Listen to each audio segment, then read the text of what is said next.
Biochemistry 401 Lecture 28. Today we're going to continue our discussion of lipid metabolism. We're going to talk about triacylglycerols and membrane lipids. We're going to discuss the synthesis of triacylglycerols, phospholipids, and glycolipids. And then we'll finish with aberrant lipid synthesis and disease. So let's first talk about the nature of membrane lipids. Membrane lipids are amphipathic. They have a hydrophilic region and a hydrophobic region. The hydrophilic region is the head group. Head groups extend outward from the membrane to make contact with the aqueous solution, whereas the hydrophobic region, generally hydrophobic fatty acid tails, extend inward toward the center of the membrane, away from aqueous solution. Membrane lipids have a great deal of variety, both in the nature of the head groups and the hydrophobic region. Let's look at the classification of membrane lipids. There are three major classes of membrane lipids. These are sterols, phospholipids, and glycolipids. Now, in animals, the sterol is cholesterol, and this is the ring structure that's shown here in the upper left. Now, phospholipids and glycolipids are organized into these groups because of their polar head group. Phospholipids contain a phosphate group to which is attached an alcohol. Glycolipids, on the other hand, contain one or more sugars as their polar head group. Phospholipids contain one or more fatty acids, and this depends on the type of platform that's used.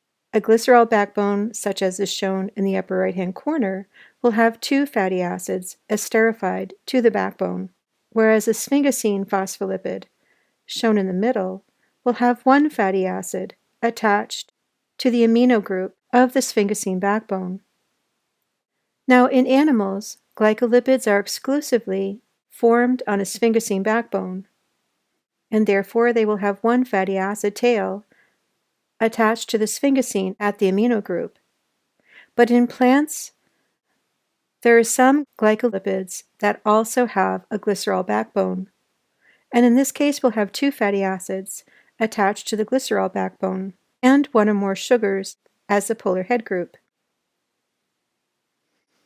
Now, sphingosine is shown here. It has three basic characteristics: a long hydrocarbon tail that helps to anchor it into the membrane, an amino group which serves as the point of attachment for the other fatty acid, and a terminal hydroxyl that's shown on the far right. And this is the place where the phosphate group or the sugar is going to be added. We're going to look at the synthesis of each of these classes of membrane lipids. We're going to talk about cholesterol synthesis in another lecture, but in this lecture we're going to talk about the synthesis of phospholipids and glycolipids. Here is a chart that shows the classification of membrane lipids in animals and plants, and it's here to help you study.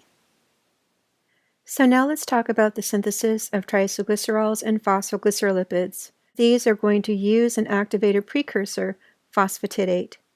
This is an activated diacylglycerol precursor. It consists of a glycerol backbone to which are attached two fatty acids. These are attached to carbon number 1 and carbon number 2 through ester linkages. At carbon number 3, there is a phosphate group. And so another name for phosphatidate is diacylglycerol 3-phosphate. Now, if you'll notice, the fatty acid attached to carbon number 1 is saturated, and the fatty acid attached to carbon number 2 is unsaturated, and generally this is what we see. Phosphatidate is an important precursor, so let's look at how it's synthesized. This is a pretty complex slide, so let's break it down. The synthesis of phosphatidate occurs in the endoplasmic reticulum of liver cells, and it happens by two main pathways, by the de novo pathway and the salvage pathway. Now, the de novo pathway requires glycerol 3-phosphate and free fatty acids. The glycerol 3-phosphate is produced either from dihydroxyacetone phosphate or from glycerol. And so I have a question for you. What kind of a reaction would it take to be able to go from dihydroxyacetone phosphate, which is a phosphorylated 3-carbon ketone sugar, 2-glycerol 3-phosphate. And again, how do we go from glycerol to glycerol 3-phosphate? What sort of an enzyme would do this reaction? We're going to reduce dihydroxyacetone phosphate in order to make glycerol 3-phosphate, and the source of the electrons is NADH, and we're also going to add a proton. If you figured this out, very good. Another question, where did we see this before? This is part of the glycerol 3-phosphate shuttle. It's one of the ways we get reducing equivalents into the mitochondrial matrix. And so this cytoplasmic enzyme also is used to produce glycerol 3-phosphate for the production of triacylglycerols and glycerol phospholipids. Okay, now what about taking glycerol and producing glycerol 3-phosphate? How is that done? This is a simple kinase reaction. We're going to phosphorylate glycerol at position 3 to make glycerol 3-phosphate. That's pretty simple. So in adipose tissue, diagrammed on the left, triacylglycerols are catabolized to release free fatty acids and glycerol. Now the glycerol travels in the blood to the liver, and in liver cells the glycerol kinase produces glycerol 3-phosphate. So why do we have to transport the glycerol all the way to the liver? The activity of glycerol kinase in the adipose tissue is very slight compared to what's in the liver. In fact, in the liver cells, glycerol kinase is 200 to 600 times more active than in adipose tissue. So now that we have glycerol 3-phosphate, and we've produced free fatty acids from the breakdown of triacylglycerol in the adipose tissue or in the diet, we can then transport those intermediates to the liver, and in the endoplasmic reticulum of liver cells, we can synthesize phosphatidate. We're going to add 2 fatty acids, the first one at position 1 and the second one at position 2. These fatty acids aren't just fatty acids on their own, they're activated fatty acids. Each one is a fatty acyl-CoA. And the enzyme that catalyzes these reactions is glycerol phosphate acyltransferase. And this name makes sense because this process transfers a fatty acyl group from the thiol ester of coenzyme A to form an oxygen ester, first to make lysophosphatidate, and then finally to make phosphatidate. You do not have to remember the name of the intermediate lysophosphatidate. And so at the end of these 2 acylations, we end up with the acylated, activated, glycerol intermediate, phosphatidate. And in the endoplasmic reticulum of the liver, this phosphatidate is going to be turned into either triacylglycerols or glycerophospholipids. Let's look at how that's done. Let's take a look at the synthesis of triacylglycerols first.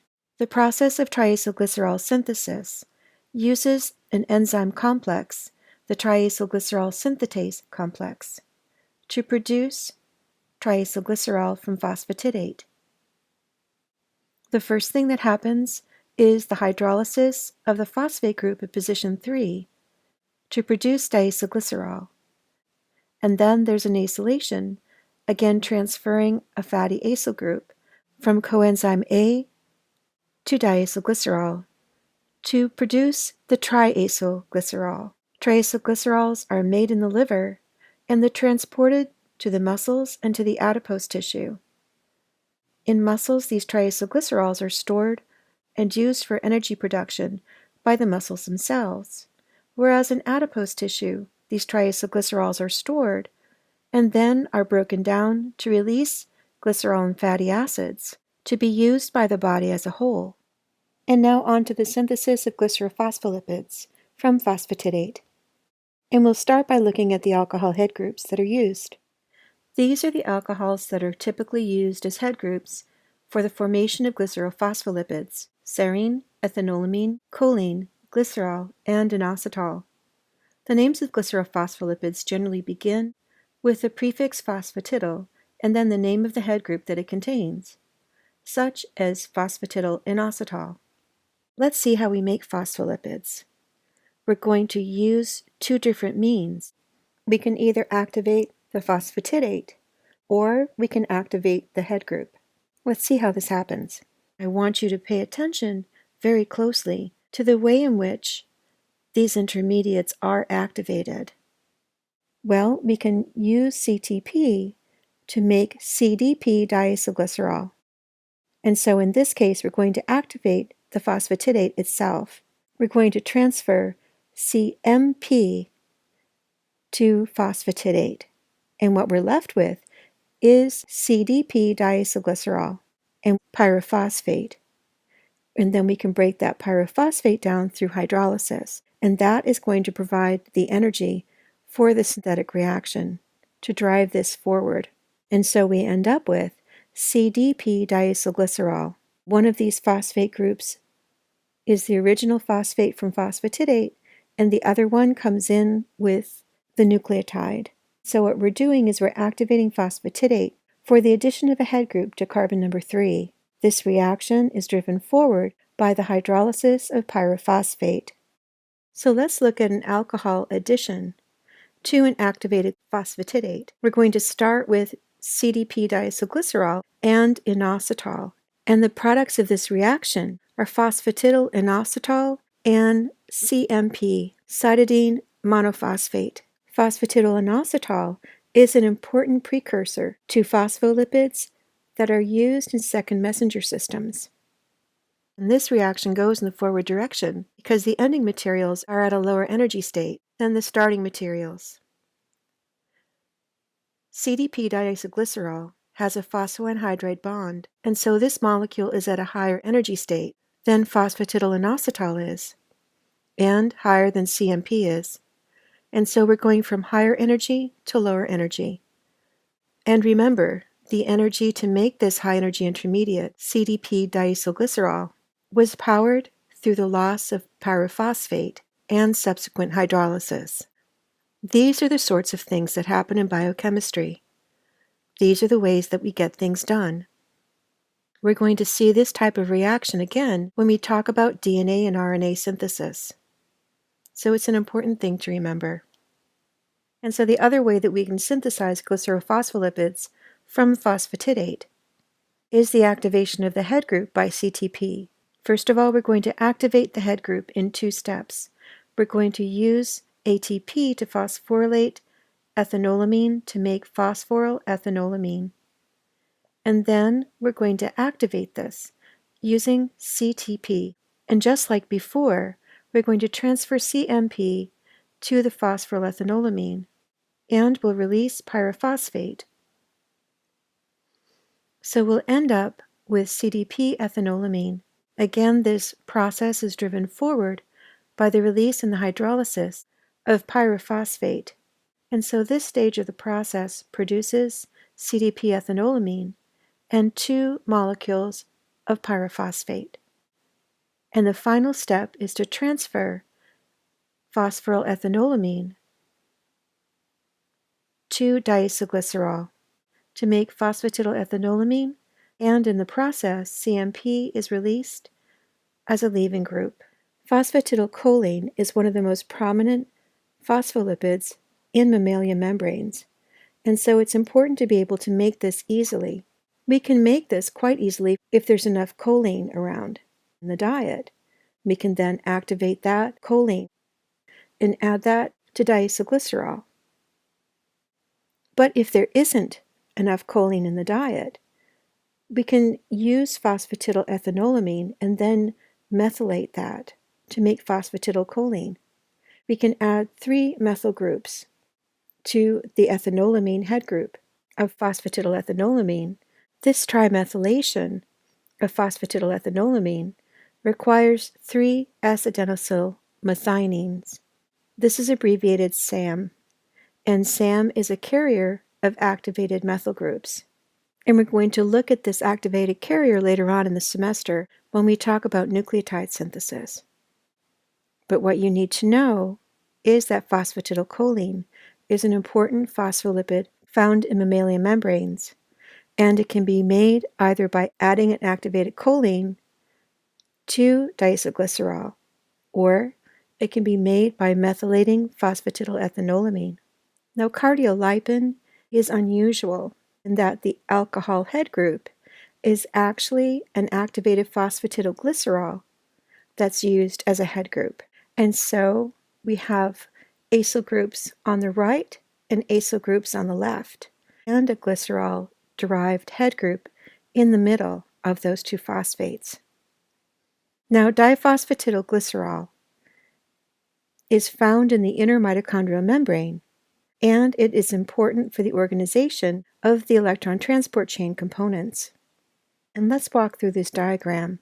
On the left, we have the diacylglycerol, a phosphate group, a glycerol head group, a phosphate group, and another diacylglycerol. So now we're going to go over the synthesis of sphingolipids. We're going to start with palmitoyl-CoA and serine, and then through various reactions, we're going to end up with something called ceramide that is shown on the bottom. And this is exactly what you need to be responsible for, just starting reactants and the final product. From ceramide, we can go in either of two directions. We can either add a phosphoryl alcohol, or we can add an activated sugar to make either a phospholipid or a glycolipid, respectively. In the case of phospholipid synthesis, we're going to take ceramide and we're going to transfer the choline group from phosphatidylcholine. We're going to end up with diacylglycerol and sphingomyelin. Now, sphingomyelin, as the name suggests, is a membrane lipid that's found in myelin sheaths that surround the axons of neurons in the central nervous system. And although sphingolipids are found in all tissues of the body, they are indeed primarily located in the membranes of the central nervous system. We can also make glycolipids from ceramide, and in this case we're going to start with the addition of glucose to ceramide, and this is done through the transfer of glucose from UDP glucose to ceramide to make cerebroside and UDP. And I want you to pay special attention to what is activating glucose. We activate the sugar with UTP to end up with UDP and the sugar. Can you remember where we saw this before? We've seen it 3 times actually so far. We've seen it in adding glucuronide to bilirubin. We've also seen it in the synthesis of glycogen. And finally, we saw this in the entry of galactose into glycolysis. And so, going on from cerebroside, we can add more activated sugars to produce something called gangliosides. Now, these are sphingolipids that have very extensive complex sugars attached to the lipid. This is a complex sugar head group that's added bit by bit to the lipid. And because gangliosides are so complex, they can be used as signposts to identify specific cell types. And this is really important in the central nervous system, as we shall see later on. Identifying particular cells through the use of complex glycolipids has also been co-opted by other organisms. For instance, botulism toxin, produced by bacteria, binds to target membranes in the nervous system, in part by binding to specific gangliosides. Viruses target hosts in the same way, by binding to complex glycolipids that identify host cells. And in this diagram, we see the influenza virus that finds epithelial cells in the respiratory tract by binding to specific glycolipids on the cell surface. Tay-Sachs is an autosomal recessive disease that results in a deficiency of hexosaminidase A. The role of hexosaminidase A is to break down gangliosides in the lysosome. A deficiency in this enzyme prevents proper degradation of gangliosides in the lysosome, and the lysosomes swell from an overabundance of lipids. This has a profound effect on normal functioning of the neurons. This disease is fatal. Symptoms are first seen generally by 6 months of age. Deficiency of hexosaminidase A leads to neurologic decline and death generally by age 4. Surfactant deficiency disorder, also known as respiratory distress syndrome, is caused by a deficiency of dipalmitoyl phosphatidylcholine. This is the primary surfactant in fluids that coat the lung surface. It is used to break surface tension during inhalation to allow the lungs to expand more easily. By now you should know what sort of a lipid this is, just by the name. Is this a sphingolipid or a glycerolipid? That's right. This is a glycerolipid. It has a choline head group, and there are 2 palmitates that have been esterified to the glycerol backbone. And so unlike most glycerolipids, this has 2 saturated fatty acid tails, both of which are the 16-carbon palmitate. In the figure on the right, we can see an infant who's struggling to breathe. He is using all his strength just to try to break that surface tension to inflate his lungs. And we know he's having problems because his chest is concaved with the effort of trying to break that surface tension. And in the lower panel, we see a schematic that shows normal alveoli on the left and collapsed alveoli on the right. The surface tension in this collapsed alveoli is very difficult to break because of a lack of dipalmitoyl phosphatidylcholine. The membrane lipids of archaea are very different from those that we see in eukaryotes. Archaea generally live in really inhospitable locations, such as the hot springs that we see here. For this reason, the hydrocarbon tails of archaea lipids are often comprised of isoprene units rather than acetyl units, and this gives these hydrocarbon chains a branched structure. Archaea have membrane lipids that offer greater thermostability, and this includes the branched hydrocarbon chains that we see here. They also have an ether linkage instead of an ester linkage, and many of these membrane lipids actually span the entire membrane, having 2 head groups that are attached by branched hydrocarbon chains that go right through the membrane. These structural changes allow archaea to live at higher temperatures and still maintain the structural integrity of their membranes. This marks the end of Lecture 28. Have a great day.